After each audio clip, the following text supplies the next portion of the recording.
Father, the Son, and the Holy Spirit. Amen. Direct, O Lord, all our actions by thy holy inspirations, and carry them on by thy gracious assistance, so that every prayer and work of ours may begin from thee, and by thee be heavenly through Christ our Lord. Amen. Virgin most prudent, pray for us. In the name of the Father, Son, and the Holy Spirit. Amen. Okay, so we're going to do two conferences. One is on Catholic buzzwords that you're hearing them throw out these days. And a buzzword is obviously something in which, by its very nature, elicits kind of an emotional or a psychological response on the side of the person, and that's why they actually use it. So if you notice, especially in the news media, they're constantly throwing out certain buzzwords. We're also going to talk about in the next conference political buzzwords, and there's specific things in which they're actually saying or doing, and there's a real intention behind using these specific words, and that's why they use them, and it's in order to psychologically manipulate people or put certain things in the pejorative. That's their goal by using these buzzwords, is to label something and also put it in the pejorative, so that people will have a negative attitude towards it. Okay. So the first one we want to take a look at in the Catholic buzzwords that we're hearing this actually come out of the Vatican. Once in a while you would hear it from bishops here and there, or priests, and it's the word rigid, that people are rigid or they have rigidity, right? So when I was in the seminary in the 80s, they would label people this term who actually believed the Catholic faith. So any seminarian who wanted to just be a good Catholic priest, they would say you're rigid. And usually in that particular case, the rigidity was that you wouldn't accept the homosexual lifestyle or behavior. You wouldn't accept immorality in the Sixth Commandment areas and things of that sort. And so that's why they would label you as rigid, because you just thought, well, no, you shouldn't be doing that. Okay. So rigid means something that's inflexible or stiff, so you can't bend it. Okay, so that's what something is that's rigid. And does it have a negative connotation? Historically, actually, it did. So if you read the Veni Creator Spiritus, in there's a line that says Lexa Quatis Rigidum. So there's an indication of that the Holy Spirit actually makes something that's rigid flexible. Okay, so flexible means it can bend, etc. But it had that. There's different layers to that. The connotation behind that. The first is on a physical level. So people who would have certain physical difficulties, like like their bones had been broken, and so they couldn't bend or do certain things, they would heal those. So there's that level. Then the next level is on kind of a moral or a spiritual level, where the people who were resistant to the faith would then be open to the faith once the Holy Spirit came and acted upon them. So it creates a certain kind of openness to the faith. In the modern context, they're using it to be openness to things that are contrary to the faith. So they've inverted the actual meaning of it. And so it can have a legitimate meaning when a person wants to there's a few things that it usually implies. First is when a person wants to apply principles in a very narrow fashion. So you'll see this from time to time when Catholics will talk about, especially when the principle of the lesser of two evils comes up. You'll say, well, look, under certain circumstances, let's put aside the whole voter fraud thing that's happened recently, but if you put aside that, the church should say, well, you have an obligation to vote for the lesser of two evils, and it was a legitimate application of that. Whereas they would say, well, no, you can never vote for an evil. Well, technically, you're not voting for an evil. What you're doing is you're voting to preserve the good. That's what you're actually doing. So but they would want to always say, no, you can never do this or you can never do that, when in point in fact there are certain circumstances when those things can actually occur. So they want to apply the principles in a too narrow of a situation.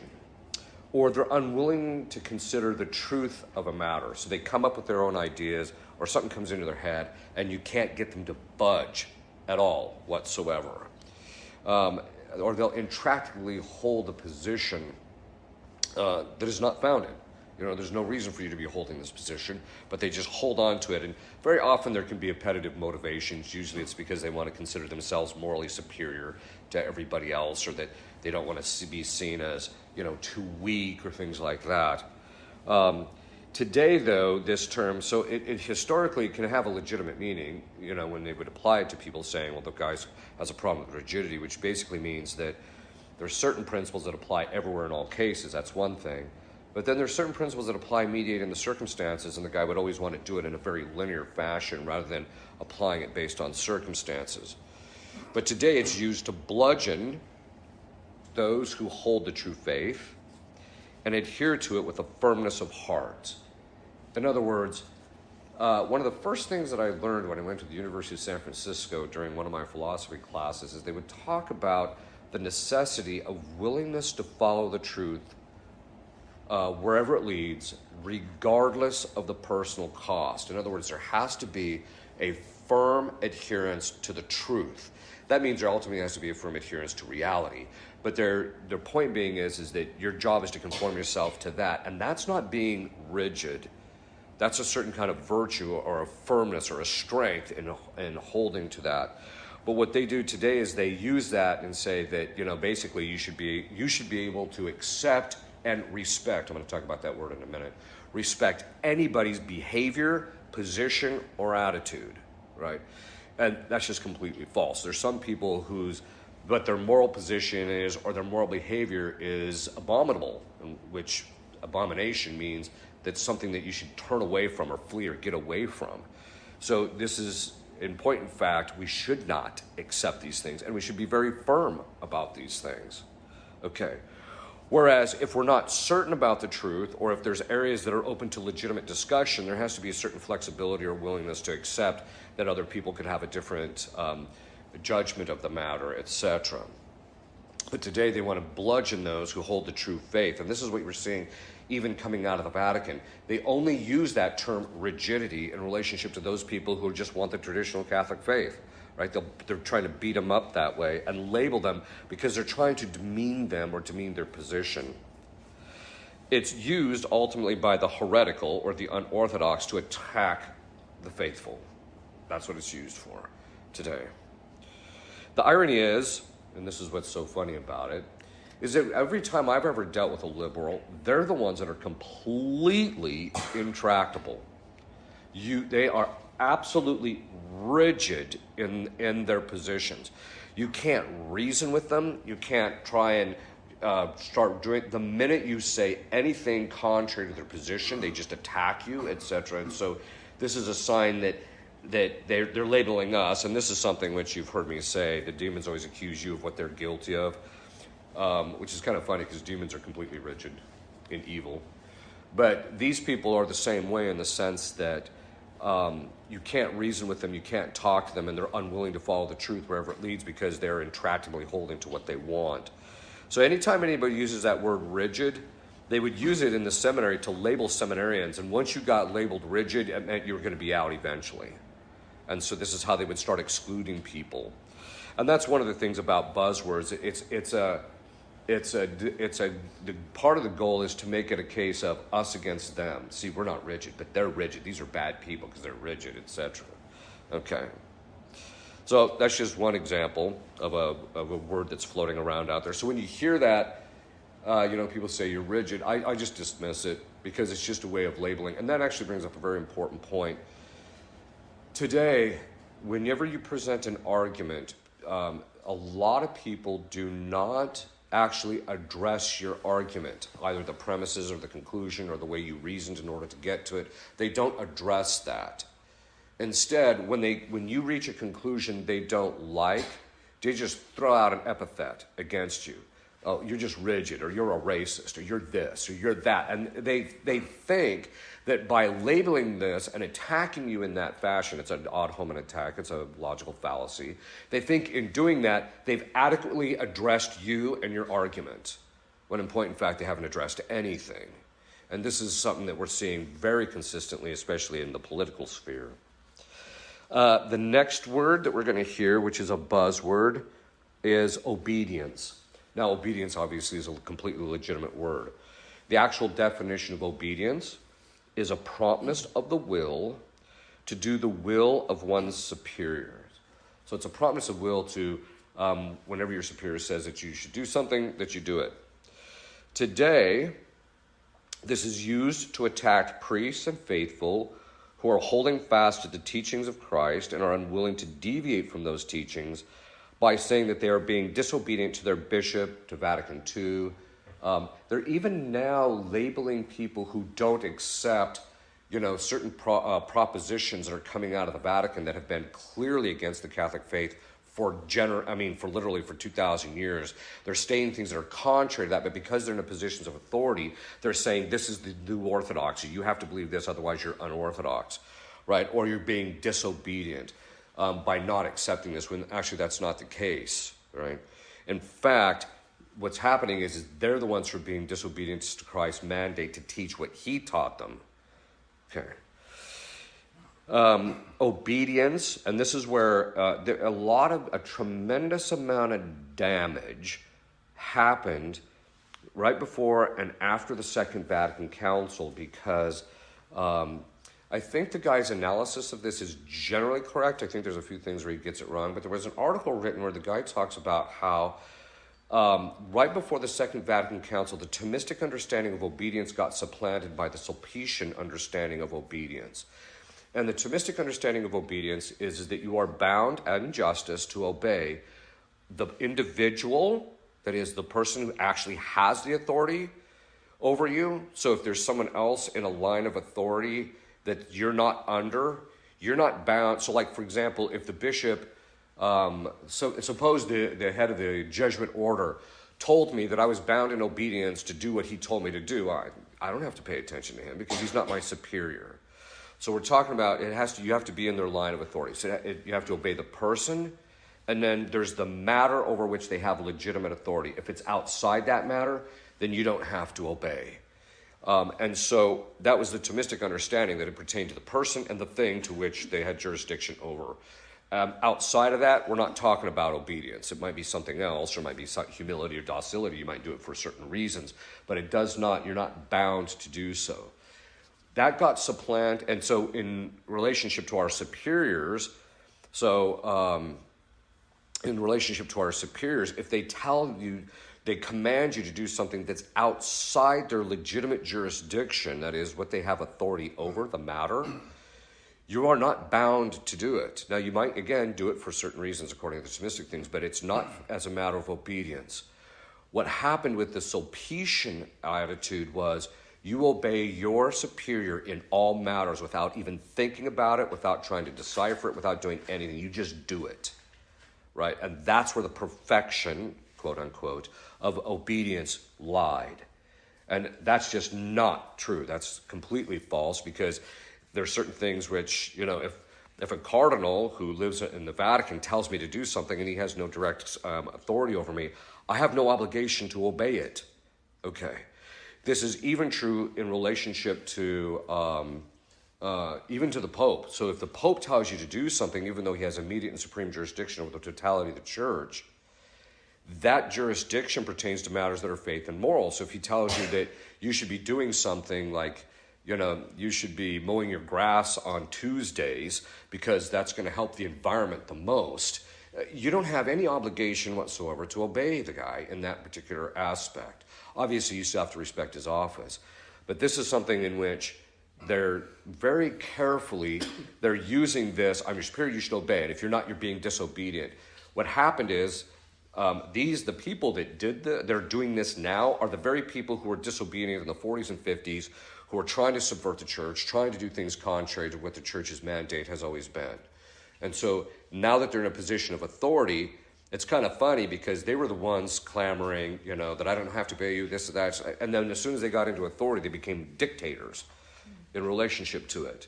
This is one of the signs of a liberal, by the way, is they're constantly pushing, quote, democracy, unquote, constantly pushing flexibility and this and that and da, until they get into authority, and then they're just absolutely dictatorial.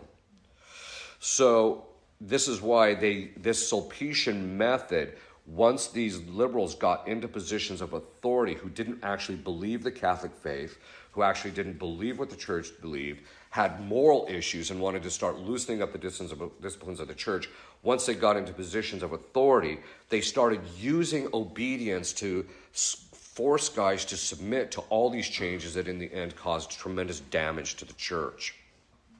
So it was used without distinction in order to tear the church down in the last 50 years by telling priests that they had to be obedient by going along with all the liturgical changes, the changes to doctrinal expression, the new direction of the church, etc., la-da-da-da-da, you can go on and on and on. So they basically told them, if you don't do this, you're disobedient. And we find out later that actually they weren't, right? So this is a thing that is key to understand. In my own estimation, this is going to become a greater problem, that they're going to start accusing us of disobedience. They're even going to start accusing people of heresy. You know, if you don't accept the Holy Father when he says something about the environment that doesn't pertain to faith and morals, they're going to start calling you a heretic, because they're using the language because they know they're buzzwords in order to clamp down on people. They're trying to get conformity of behavior. But those who want to adhere to what Christ has always taught and to the tradition of the church, they're going to become more draconian in relationship to us as time goes on. It's just the nature of the beast. It's happening. I'm not predicting anything, except insofar as I'm just saying, if you unpack the logic of where this is headed, these people are going to get more and more draconian and difficult and dictatorial and accusatory of us being disobedient and heretics and this and that in order to try and bludgeon us into submission. Okay. The next one is intolerance. Okay. First, we got to define tolerant. So someone who is tolerant, to tolerate means to allow the existence, presence, practice, or act without prohibiting or hindrance. It means to permit something. So you tolerate something. So one of the ones that you commonly will hear people bring up that is always a head scratcher to them in St. Thomas is he says, can you tolerate certain evils within a culture? And he says, yes, you can tolerate them. You can even not put legislation against them if the harm that's going to come to that society or culture is going to cause greater damage. It's going to be worse. So so a lot of times he says you can certainly tolerate certain things. So for example, in the past, the church said that you tolerated certain religions in certain countries in order to not cause greater damage. It wasn't that you gave them freedom of expression, freedom of public worship, freedom of this and freedom of that. It just meant that you tolerated it in order so that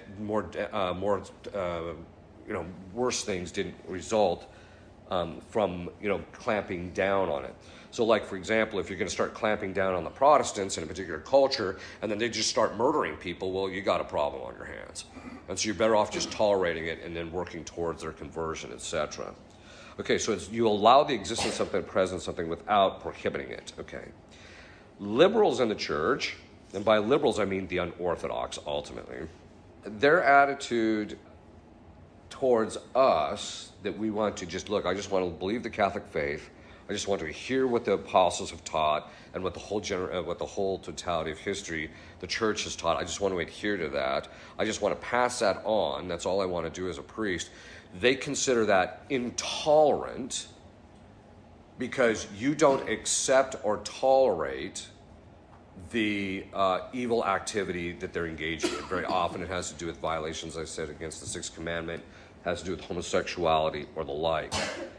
So they'll very often say that you need to be more tolerant and this and that, and you need to respect people's opinions. So let's talk about that word now, respect. Technically speaking, respect there's a difference between tolerating something and respecting it. Respecting is recognizing the dignity or the good of the thing, even to some degree, in some fashion. So, for example, someone who has an erroneous position, you respect the individual because they have certain rights and they have the dignity of a human being, etc. That does not mean you respect their position, because respect is a positive term. I don't have to respect somebody who thinks that, the sin of Sodom is a good thing. In fact, I should think quite the contrary. I should not.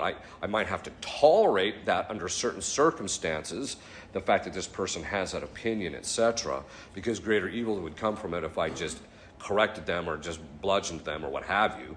But the fact of the matter is that I have to respect the individual but not necessarily their position.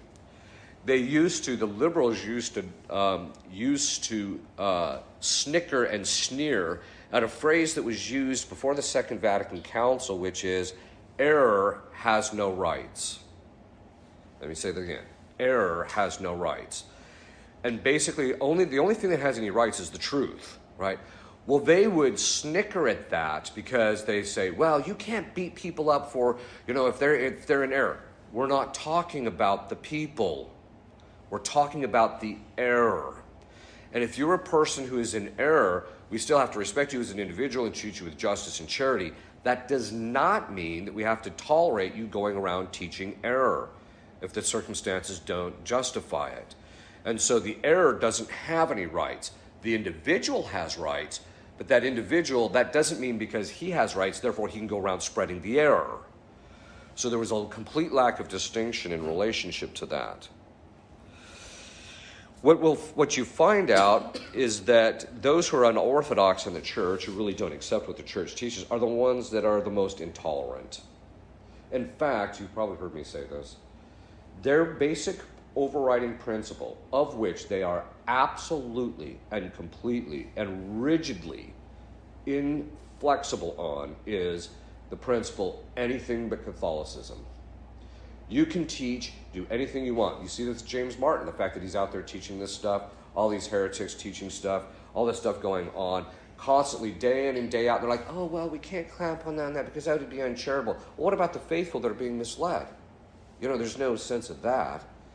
And all the damage that they're causing. Oh, well, we have to. No, you don't. I love that line in, I think it's in Pascendi by Pius X. And he says, when it comes to the modernists, they should be thrown out without compunction for their office. Which basically means, doesn't matter if they're a priest. If you're a modernist, you're out, period.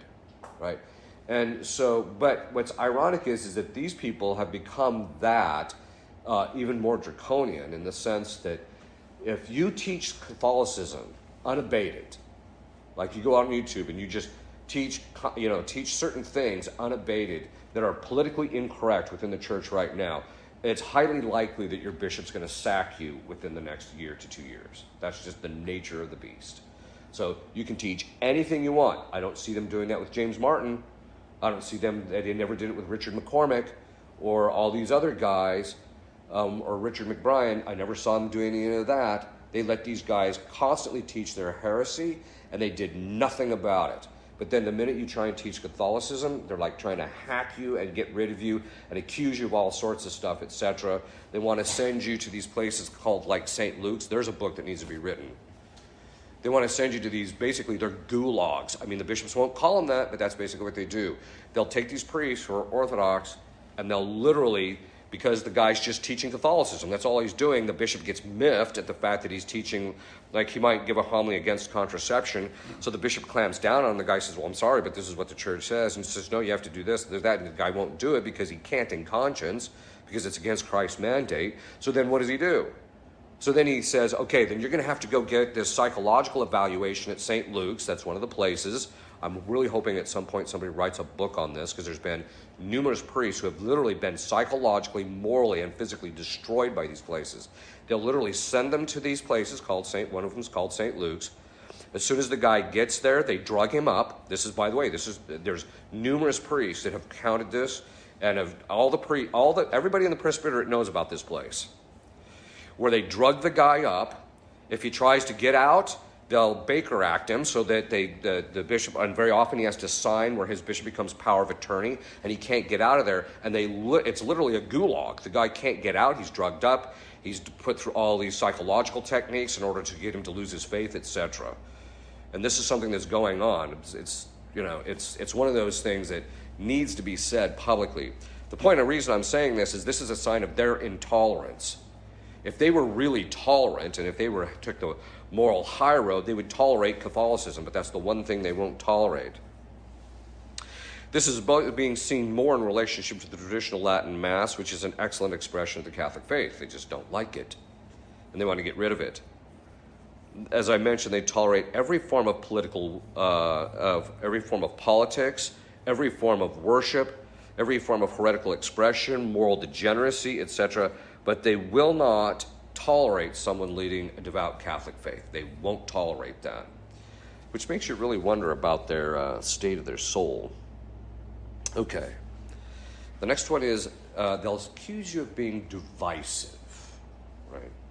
If you want to say you've been hearing this a lot because bishops are now accusing their priests. If you want to say the traditional Latin Mass, you're being divisive. Okay.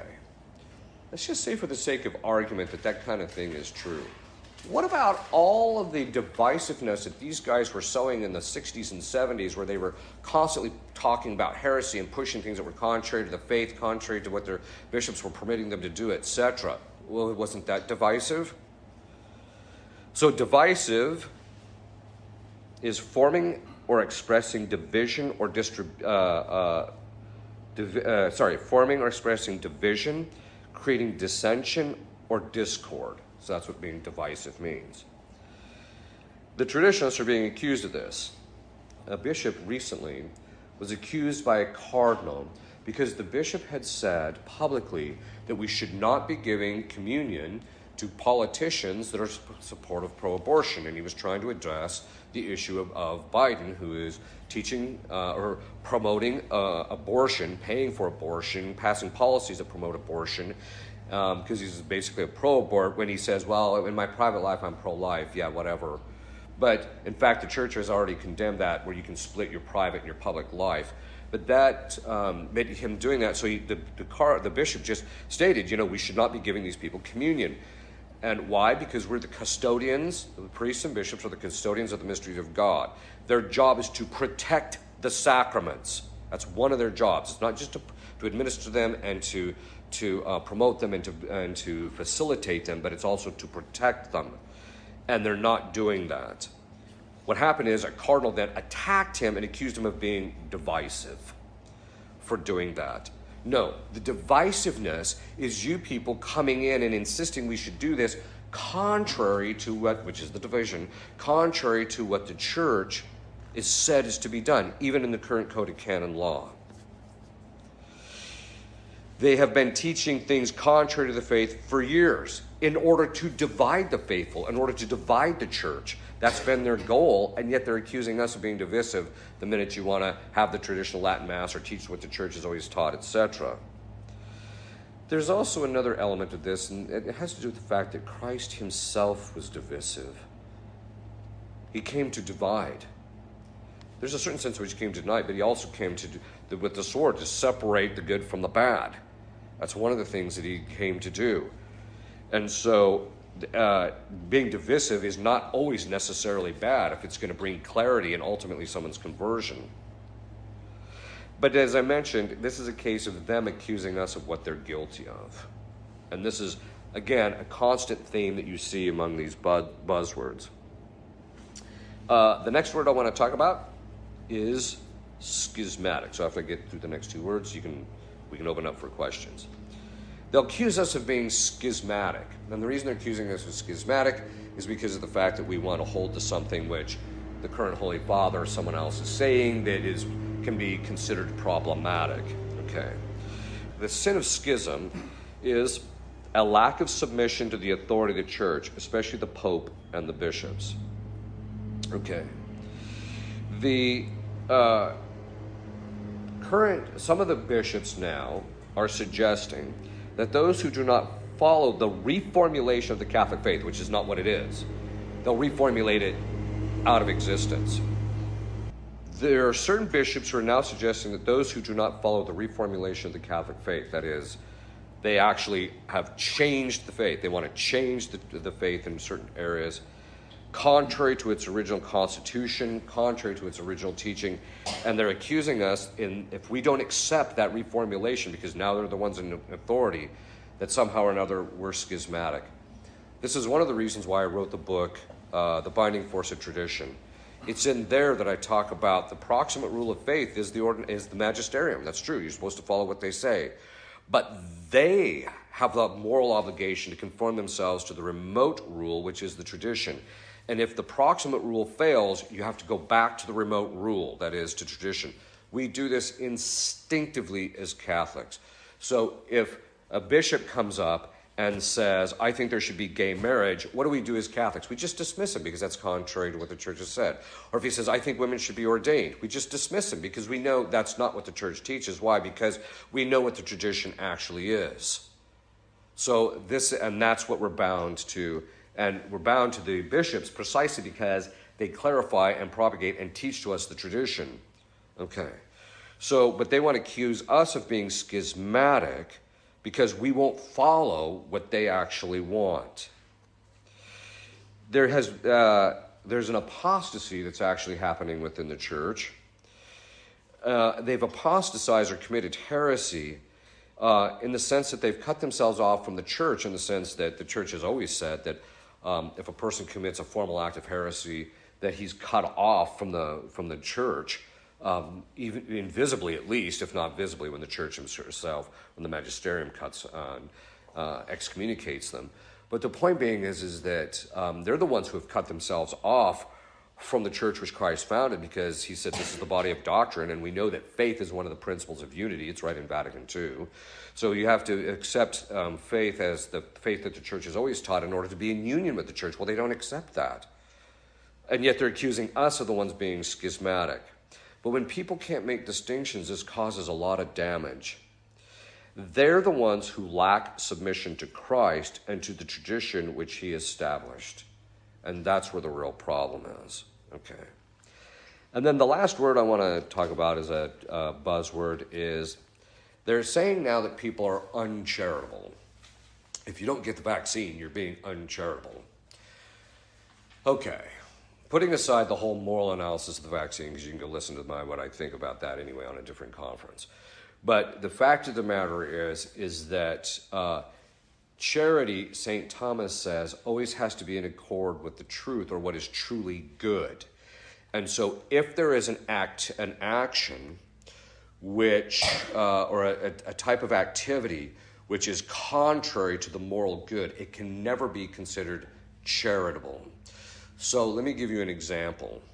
And this probably means that this conference won't last on YouTube. But they will say things like, we have to be accepting of the homosexual lifestyle as a matter of charity. No, you don't.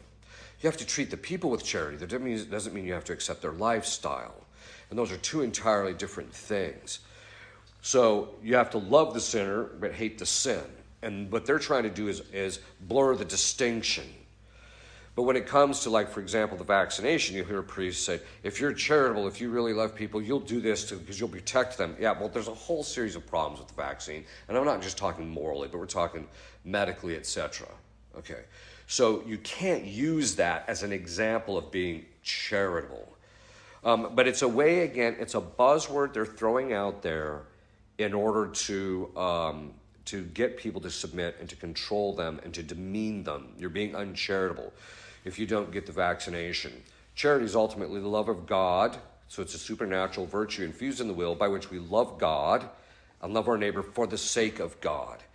And so it all has to revolve around God, which means it has to be good. If it's not good, then it's not charitable. The point being is, so if you boil this all down, and just in the few examples I've given in the 6, in the next conference we're going to talk about political buzzwords, which I'll make it a little bit more humorous. But in the what you'll always tend to find with these buzzwords is that they're the ones accusing you of the thing they're guilty of. They're saying, you're being uncharitable if you don't get this vaccination. No, actually, you're being uncharitable, putting the pressure on me to do something that could be morally wrong. You know, it's the same thing which you hear with kids who get married outside the church, which means they're not validly married, which means they're committing sacrilege when they do the actual vows. And then they'll tell the parents, if you don't come to our wedding, you're being uncharitable. No, you're the one that's being uncharitable by putting me in this situation where I have to make a choice between you and God.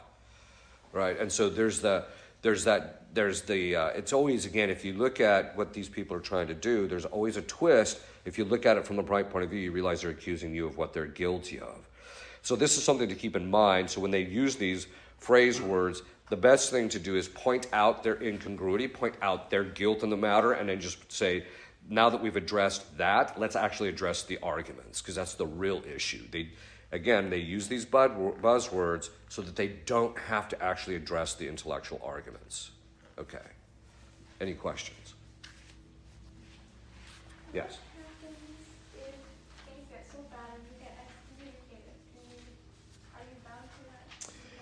Yeah, okay, so the question is what happens if it gets so bad in the church you get excommunicated? Which, by the way, I think that's a legitimate question these days, right? I mean, it's happened historically in the church with St. Athanasius, right? He got excommunicated, but it's very interesting because the church makes a distinction now, which it didn't quite do in the past. I mean, they did in a certain respect, but they didn't make it so ironclad. They used to say in the past that the canon law binds you morally.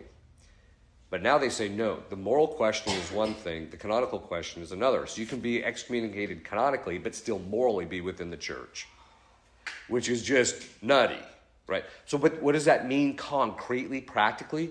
It means that you may not be able to get access to the sacraments under certain circumstances, or there are certain things in relationship with the church you may not be able to do, but morally your soul is fine in the eyes of God.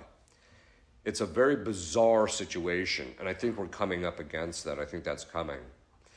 It's also the same question about what happens if a priest is, quote, laicized, unquote, even though it's contrary to his will, he has not done anything wrong, and he wasn't even aware of the process, because that can now be done under Pope Benedict, allowed a priest to be undergoing a process of laicization without him being even aware of it. So that, even though they say, oh, well, we try to make sure that they know, that's not necessarily the case. That's actually happened to priests recently. So the question is can he still function as a priest? And that's something that is still up for discussion. The point being is that these are real questions that are coming. So I just tell people, if you get excommunicated without legitimate reason, then don't worry about it, if it's canonical. As long as you haven't done anything morally bad, or you haven't done anything to cut yourself off from the church. It might be difficult, it might be a purification process, but don't worry about it. And it'll get straightened out later, probably. Yes, Does that mean you can go to communion? Or does it? Strictly, morally speaking, yes. But canonically, the priest would probably deny you. Okay, so the priest, you go to some other place he doesn't know yet. So morally, you could go get communion. Technically speaking, yes. Technically. Now, I'm sure canonists would disagree with me, but that's the nature of the beast. Yes. I'm just wondering, as lay people, if there's a priest that we know is a good holy priest who's teaching the truth and feeding his people the way he should be, and becomes the target of this laicization or right. Being stripped of his faculties, right. or something like that. Yeah. What can they do, like parishioners for a parish priest or something like that? Or can they do anything that would help prevent that from happening? Canonically speaking, there's nothing they can really do other than make their. I think it's Canon 217 says that they can make their concerns known. So basically, it boils down to two things that the lay people can do. The one is bishops respond quite a bit, not all bishops. The good bishops tend to do what they should do regardless. But putting pressure, public verbal pressure on the bishop. You get enough lay people squawking, the bishops will usually back off and try and find some way of dealing with it. The other thing is money. I tell lay people that you have one primary vote in the church, and that's the money. So what you do is you just tell the bishop, you do this, we're going to cut the money off. And I've seen that be very effective. Like in my hometown where I'm from, this pastor wanted to tear out this magnificent marble reredos. It's a beautiful reredos, right? And he was going to tear it out because this guy was a barbarian. He just hated anything that had anything to do with sacred. He was one of the worst modernists I've ever seen. And so he was literally gutting the church while fixing up his rectory to be nice and comfortable. I mean, this tells you that he was operating under the principle of imminence. Well, the guy, the most wealthy guy in the parish, goes to the meeting where he's talking about that and just tells the pastor, you lay one hand on that reredos and you will never see a dime of my money again. The reredos is still there to this day. So that's the one thing that they have the vote on. And so money, and then because of Canon 217, they have the right to make their known. They have to put the pressure to the bishops. It's going to get to the point where the lay people are going to have to rise up to some degree to put some pressure on the bishops. By the way, the bad bishops. Yeah. Right. It seems to me that a lot of people, I mean, with very good intentions, and probably, I mean, I don't disagree with them. Their way of combating this is just praying. Let's get together and pray. Yeah. And I mean, there's nothing wrong with that, but Well, prayer is necessary. You have to use practical means that you could choose. That's correct. Before you could expect something, right, divine to take over and kind of change things. Yeah, the prayer is what's going to give the efficacy to your practical things. If you try to do the practical things without the prayer, not much is going to end up happening. If you try and pray, but you don't do anything practical, well, not much is going to happen either. So you really have to do both. Yes. Father, so when we had these lockdowns, they received money from the government. That's right. So what's not to say that they're just going to go back to making deals with the government when people stop giving money? Actually, that's a very good question. I think that what will happen is I think they will actually go back to the government, or the government will do this. On the other hand, the government may hang them out to dry because they want rid of the churches anyway. But the other part of it is even if that's happened, I think the lay people still have an obligation to cut them off financially. If they're doing things that are harmful to the faith, you can't be supporting that. So you would do it anyway. And I also think that if they really cut the money off, even if they're going to the government to get the money, I still think that's going to send a pretty strong message. And the government is only going to support them for so long and to such a degree. I don't think most dioceses could survive entirely off of government money. So they just have to do that. What are they supporting if they lose the parishioners? I mean, Themselves. Themselves. In the church without any members.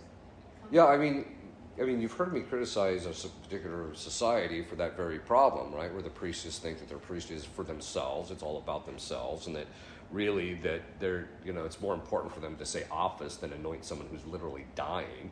I mean, but in their mind, but it's not any different. The bishops don't care if everything implodes. Let me put it this way.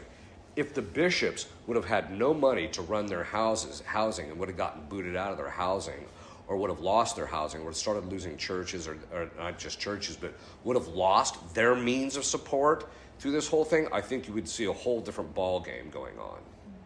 But the fact is that it's very, very, what we would end up with is a situation that is very similar to what's going on in Germany. See, in Germany, the Catholics by and large, give no money directly to the church. You pay on your tax form that you're Catholic, and then you have to pay extra taxes. It goes to the government, and the government gives them the money, which I don't think the church should ever tolerate, because that ends up putting the government in the driver's seat. Okay, but that being said, I mean, I know why they did it historically. It was a toleration, etc. But it was so they wouldn't suffer persecution, etc. But the fact is that you'd end up with this situation in Germany where the bishops are living high on the hog and have this super comfortable life, and there's practically nobody going to Mass. And it doesn't bother them at all. In fact, actually what they do is they use their money to cause a lot of damage, and they invest it in things that are completely immoral. And people, I read too that if you refuse to admit you're a Catholic and pay taxes, then you can never get the sacraments. You can never get the sacraments. Yeah, If that's you're what, not right, listed as Catholic. right. Yeah, I've heard that too.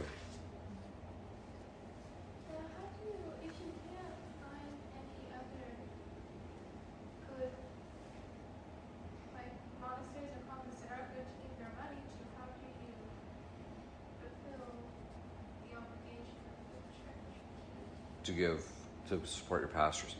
Well, there are some that are still good. You can find them, but if you can't find them, and I just tell people, start saving the money until you come across something that is good, and then give it. So,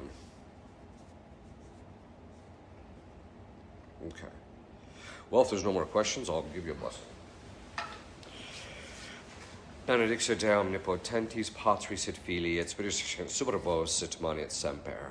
Amen.